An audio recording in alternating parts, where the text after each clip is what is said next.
So I was a child, and I built this tree fort in front of my house. I had this passion for fishing since I was 4 years old. And I literally watched it from my front window get destroyed.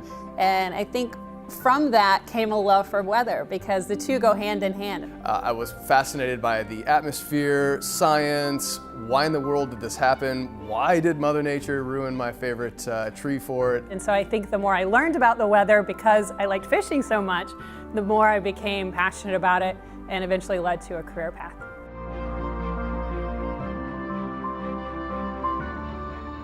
I'm Jennifer Gray. I'm a meteorologist here at CNN. My name's Derek Van Dam. I work for CNN International. I'm a meteorologist.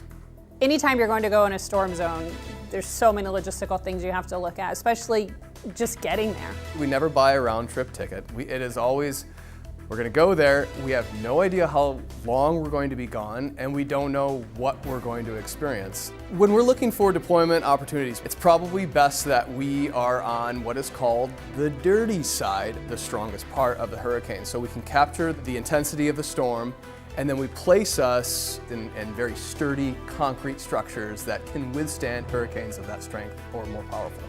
The most scared I've ever been was storm chasing. The sun started going down. We're right underneath a tornado-warned storm. And I just could see out of the corner of my eye this tin roof that was just flapping in the wind. I knew it was going to go any second. And flying debris is really terrifying, especially if you're doing live shots in the dark. Trees are falling down and limbs are flying across the road. But when we saw a billboard literally do like a twister, you know, like the movie Twister, it just like right in front of us. I mean, all of us were just like, oh, should we be doing this? I think we have a very important job to do, to tell the stories, to raise awareness. I mean, you go out in the field and you meet people that have lost everything they own in the blink of an eye, and you're able to share that story with the rest of the world.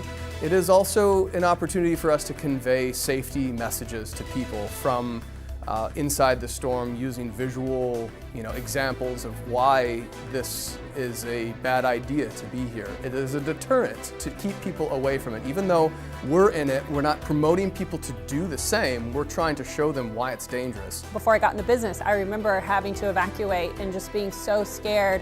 I was watching live coverage, and that was the only way that I knew that my house is okay. And so whenever I'm out in the field, you try to give a very honest, detailed description of what's going on in their lives that they had to just abandon. I love studio work too, but I do see the studio time as the time in between those really exciting, adrenaline-filled moments when I actually get sent out into the field. That was intense. Woo! Being in the elements and meeting the people impacted makes you a better meteorologist. In the studio, being able to have that opportunity to share those incredibly important stories, it's remarkable.